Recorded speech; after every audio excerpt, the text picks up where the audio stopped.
साथियों, हमने कहा था 21 मार्च हिंदुस्तान की सियासत का एक बहुत बड़ा दिन था और 21 तारीख से चीजें बदलनी शुरू हुई। आज 2 अप्रैल को मंगलवार के दिन आज देश की सबसे बड़ी अदालत सुप्रीम कोर्ट के 3 जज बेंच ने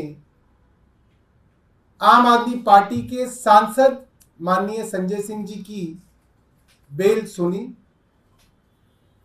और खुद जज साहब उसके अंदर कुछ प्रश्न केंद्र सरकार से पूछ रहे थे, जिसके जवाब केंद्र सरकार ईडी के पास नहीं थे। कोर्ट के प्रश्न थे, आप कह रहे हैं कि दिनेश अरोड़ा ने इस दौरान जेल में बंद होने के बाद, जेल में रहते हुए, सरकारी गवाह बनने के बाद उसके 10 बार बयान लिए गए। 10 बार। उन 10 बयानों में संजय सिंह जी के बारे में कोई बात नहीं कही गई। 10 बार के बयानों में।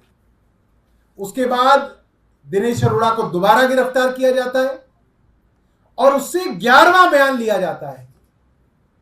11वें बयान के अंदर वो एक बहुत ही गोलमोल सी बात कहता है कि मेरे एक आदमी ने संजय सिंह के एक आदमी को 1 करोड़ रुपए 2 बार दिए। सिर्फ ये बयान है।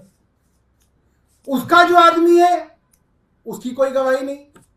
संजय सिंह जी का जो आदमी है उसकी कोई गवाही नहीं। 1 करोड़ रुपए कहाँ है किसी को कुछ पता नहीं।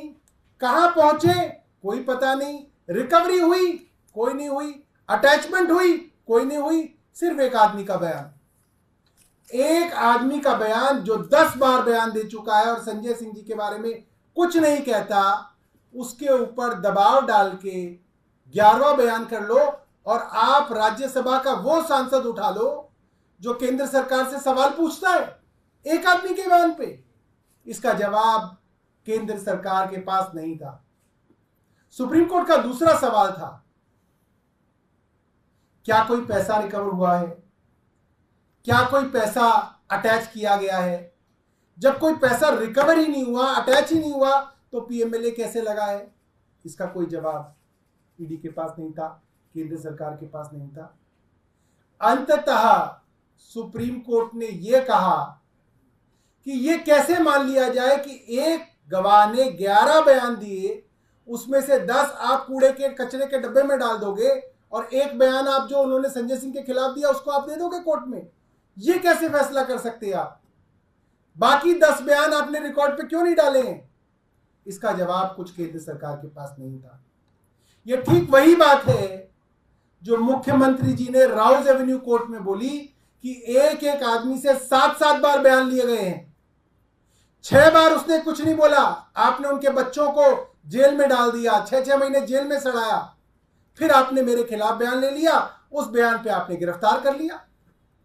ठीक वैसी ही बात आज सुप्रीम कोर्ट ने पूछी, जिसके बारे में कोई जवाब केंद्र सरकार के पास नहीं था। और सुप्रीम कोर्ट ने लंच आते आते ईडी को यह कहा, अगर आप कोई इंस्ट्रक्शन लाते हैं तो लेके आइए, वरना हम इनको रिहा करेंगे और रिहाई में जो हम जजमेंट लिखेंगे वो आपके पूरे केस को तहस नहस कर देगा। उसके रिपरकशंस होंगे। और डर के ईडी के पास कोई रास्ता नहीं बचा, बजाय इसके कि संजय सिंह जी को बेल मिल सके। और एक फाइनल बात मैं आपको बता दूं कि जो सेक्शन 45 है पीएमएलए का, जिसकी वजह से अक्सर बेल नहीं मिलती, वो इतना कठिन और क्रूर सेक्शन है। वो सेक्शन में आपको अगर पढ़ के बताऊंगा तो उसके अंदर ये है, the court should be satisfied that the accused is not guilty of the offence. ये ट्विन कंडीशन है। और अगर कोर्ट इसमें जमानत दे रहा है तो इसका मतलब ये है कि कोर्ट को ये लगता है कि संजय सिंह जी बेगुनाह हैं। और ये कोई छोटा मोटा कोर्ट नहीं है, देश की सबसे बड़ी अदालत है जो संजय सिंह जी को आज बेल दे रही है। मुझे लगता है कि आज पूरे देश की लोकतंत्र के लिए एक बहुत बड़ा दिन है, बहुत खुशी का दिन है, बहुत उम्मीद का दिन है कि शायद कुछ लोग अब जेल से बाहर निकल के इस देश के लोकतंत्र को बचा लें। मैं आतिशी जी से कहूंगा कि वो अपनी बात रखें।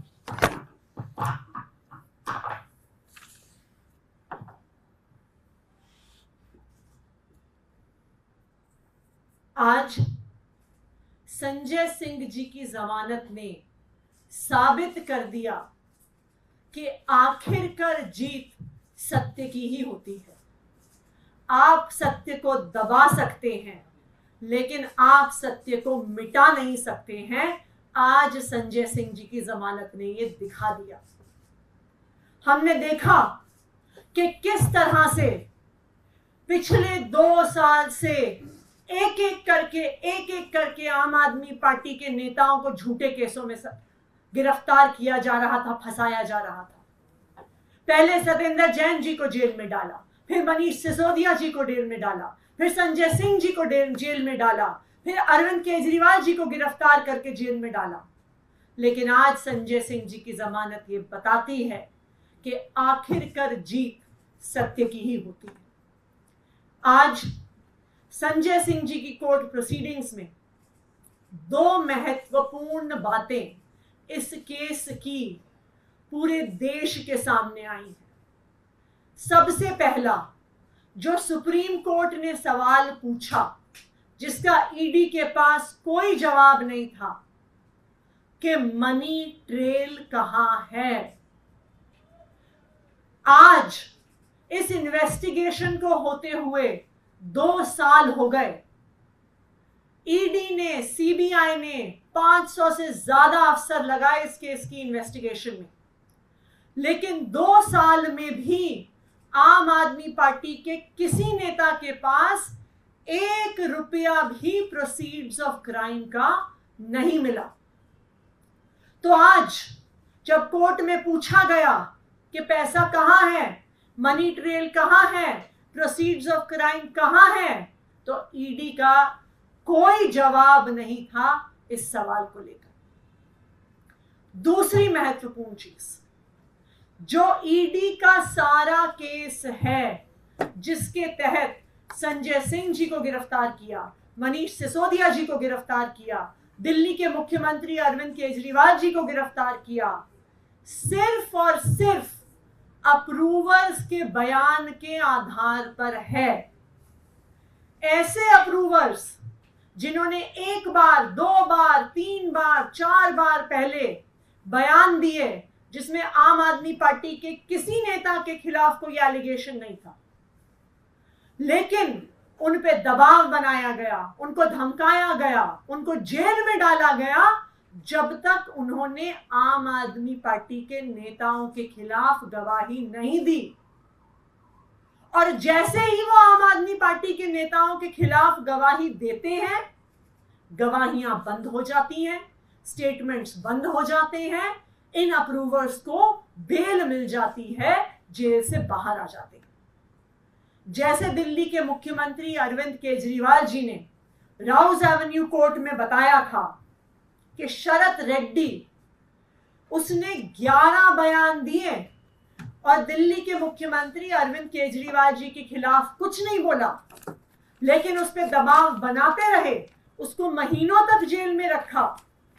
जब आखिरकार टूट कर, हार कर उसने अरविंद केजरीवाल जी के खिलाफ बयान दे दिया तो उसको तुरंत बेल मिल गई। राघव मगुंटा रेड्डी, उसने 6 बयान दिए जिसमें उसने अरविंद केजरीवाल के खिलाफ कुछ नहीं बोला, लेकिन उसे गिरफ्तार किया, उसे 6 महीने जेल में रखा। जब वो टूट गया, उससे 7वां बयान अरविंद केजरीवाल के खिलाफ लिया, उसके बाद कोई बयान नहीं हुआ। उसके बाद राघव मगुंटा को बेल मिल गई। राघव मगुंटा के फादर मगुंटा श्रीनिवासलू रेड्डी, उन्होंने 2 बयान दिए जिसमें अरविंद केजरीवाल का नाम नहीं लिया, लेकिन जब 6 महीने तक बेटा जेल में रहा तो वो पिता उसके टूट गए और उन्होंने अरविंद केजरीवाल के खिलाफ बयान दे दिया। बेटे को बेल मिल गई, उसके बाद कोई बयान नहीं हुआ। उसी तरह से आज संजय सिंह जी के केस में दिनेश अरोड़ा के बयान के बारे में कई सवाल उठे। सुप्रीम कोर्ट ने भी ईडी से पूछा कि 10 बयान दिनेश अरोड़ा ने दिए जिसमें उसने संजय सिंह के खिलाफ कुछ नहीं बोला। फिर एक 11वां बयान हुआ जिसमें जब वो संजय सिंह के खिलाफ बयान देते हैं तो उसके बाद बयान होने बंद हो जाते हैं।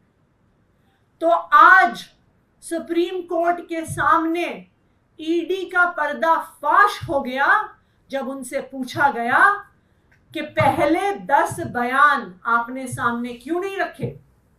11वें बयान में ऐसा क्या था कि आपने सिर्फ एक बयान मांगा, उसके बाद आपने बयान क्यों नहीं लिए। तो आज ये पूरे देश को पता चल गया कि ये तथाकथित शराब घोटाला सिर्फ और सिर्फ अप्रूवर्स के, सरकारी गवाहों के दबाव पूर्वक लिए गए झूठे बयानों के आधार पर खड़ा हुआ है।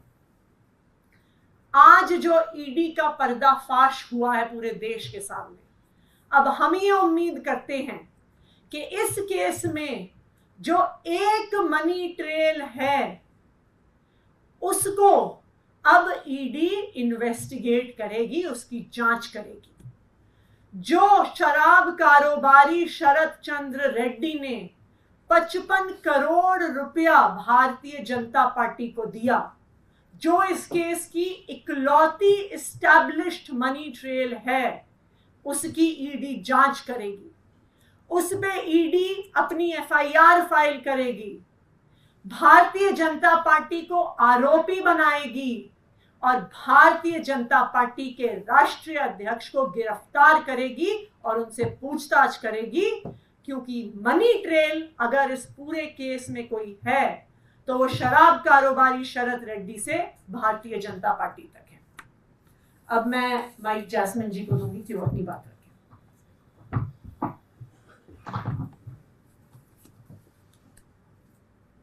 सबसे पहले मैं इतना ही कहूंगा कि सत्यमेव जयते। आज केवल आम आदमी पार्टी के लिए नहीं, देश के हर एक देशभक्त के लिए, जिसको सच में विश्वास है, जिसको भारत के संविधान में विश्वास है, उसकी आज जीत हुई। आम आदमी पार्टी के जितने तमाम नेताओं को इस फर्जी शराब घोटाले में कैद किया हुआ है, गिरफ्तार किया हुआ है, उनमें से आज हमारे सांसद संजय सिंह जी को सुप्रीम कोर्ट ने बेल ग्रांट करी है। और मैं इतना ही कहूंगा कि पिछले 2 सालों से जो भाजपा ने एक झूठों का पहाड़ बनाया हुआ था, हर तरह का प्रोपेगेंडा चलाया था कि बहुत बड़ा शराब घोटाला हो गया है और फला फला व्यक्ति ने फला फला कहा इसलिए बड़ा घोटाला हो गया है, उसका पर्दाफाश आज हुआ। मैं दावे के साथ कहता हूं कि दिल्ली का कथित शराब घोटाला इतिहास के पन्नों में दर्ज होगा कि कैसे एक इतनी शक्तिशाली पार्टी ने केंद्र सरकार के तमाम इंस्टीट्यूशंस, ईडी, सीबीआई, अपने तमाम सरकारी तंत्र को इस्तेमाल करते हुए एक छोटी सी पार्टी को क्रश करने की कैसे कोशिश की है। 2 साल से इन्वेस्टिगेशन चल रही है। 2 साल से हम पूछ रहे हैं कि अगर आप कह रहे हैं इतना बड़ा घोटाला हुआ है तो मनी ट्रेल कहां है? कोई जवाब नहीं है भाजपा के पास। अब तक कहते आ रहे थे कि नहीं मनी ट्रेल मिलेगी, लेकिन हमारे पास पुख्ता गवाहों के बयान है। तो मतलब गवाहों के बयान के आधार पर यह पूरा केस खड़ा किया था। आतिशी जी और सौरभ जी ने बताया कि ये किस प्रकार के बयान इन गवाहों के द्वारा लिए गए, कैसे खुलेआम कानून का मजाक बनाया गया। आपसे हम तब तक बयान लिया करेंगे, आपको तब तक जेल में डालोगे जब तक आप एक आम आदमी पार्टी के बड़े नेता का नाम नहीं लेते। तो किसी ने किसी का नाम लिया, किसी ने किसी का नाम लिया। कई विटनेसेस तो खुद कोर्ट में जाके बोल चुके हैं कि हमें डराया जा रहा है, हमको धमकाया जा रहा है, किसी के तो कान के पर्दे फट गए हैं, खून बहा है, हमारे परिवार को भी प्रेशर किया जा रहा है। ये सारी चीज विटनेसेस ने खुद कोर्ट के सामने रखी है और यही सारी चीजों को ध्यान में रखकर आज का ऐतिहासिक निर्णय माननीय सुप्रीम कोर्ट ने लिया है। अब जब से ये निकल के आया है पिछले कई दिनों से, एक एक करके सारे बयान इनके जो फर्जी निकले हैं, तो इसका जवाब भाजपा के पास नहीं। हम हर दिन उनके नेताओं के बयान सुनते हैं। पहले कहते थे नहीं, इतने हमारे पास सरकारी गवाहों के बयान है। पिछले कुछ दिनों से उनका रुख बदल गया है। जब आप उनको पूछते हो कि शरद रेड्डी का क्या मतलब है, उसके 55 करोड़ का क्या एक्सप्लेनेशन है, तो चुप हो जाते हैं पूरी तरह से भाजपा। जब हम पूछते हैं कि मगुंटा रेड्डी, जिनके बयान पे आपने अरविंद केजरीवाल जी को अंदर कर दिया, उसको एनडीए का टिकट कैसे दे दिया, वो मोदी जी का पोस्टर लगा के प्रचार कर रहे हैं लोकसभा चुनाव में, और उनके बयान के आधार पर आपने एक सिटिंग मुख्यमंत्री को अंदर बंद कर दिया, तो चुप हो जाते हैं भाजपा। जवाब केवल एक आता है, अरे भाई साहब ये सारे तर्क देने हैं तो कोर्ट में दीजिए ना, कोर्ट से आपको बेल क्यों नहीं मिल रही। मतलब जवाब कुछ नहीं है उनके पास, केवल ये कहते हैं कि नहीं कोर्ट से बेल नहीं मिली मतलब आप लोग दोषी हो। आज जब ये सारी सुनवाई सुप्रीम कोर्ट में हुई और आज जो डिसीजन आया, मेरे ख्याल से आज भाजपा को, देश को जवाब देना चाहिए कि क्या मजाक बना दिया है आपने पूरे देश का, देश के कानूनी व्यवस्था का। पूरा का पूरा फर्जी केस आपने एक पार्टी के तमाम शीर्ष नेतृत्व को अंदर बंद कर दिया, उल्टा धमकी दे रहे हैं। आतिशी जी को धमकी आई है, सौरभ भारद्वाज जी को धमकी आई है, दुर्गेश पाठक, राघव चड्ढा कह रहे हैं कि अब दूसरी और तीसरी पंक्ति के नेताओं को भी जेल में डाल देंगे। गजब की तानाशाही है। मेरे ख्याल से आज देश की जनता, देश के हर एक देशभक्त को गर्व होना चाहिए कि भारत की कानून व्यवस्था और संविधान ने सच का साथ रखा है, और कुछ ही दिनों की बात है कि ये पूरा का पूरा जो मैं कह रहा हूं कि झूठों का पहाड़ बना है, वो पूरी तरह से बिखर जाएगा। एक बात मैं अपने भारतीय जनता पार्टी के मित्रों के लिए कहना चाहता हूं, आप सब इस चीज को देखेंगे इसलिए मैं आपको आगाह कर रहा हूं। अब तक भारतीय जनता पार्टी के लोग ये कहते थे बेल नहीं मिल रही, इसका मतलब जरूर कुछ किया वरना बेल मिल जाती, यही कह रहे थे ना। अब वो ये कहेंगे अरे बेल ही तो मिली है, इसका मतलब ये कोई ना कि कुछ नहीं किया है। ये फर्क आपको आज से दिखेगा, क्योंकि चिट भी हमारी, पट भी हमारी, और सिक्का मोदी जी का, ये उनका मानना है। तो ये फर्क जो है आज आपको ट्विटर पे, व्हाट्सएप, फेसबुक पे दिखना लगेगा।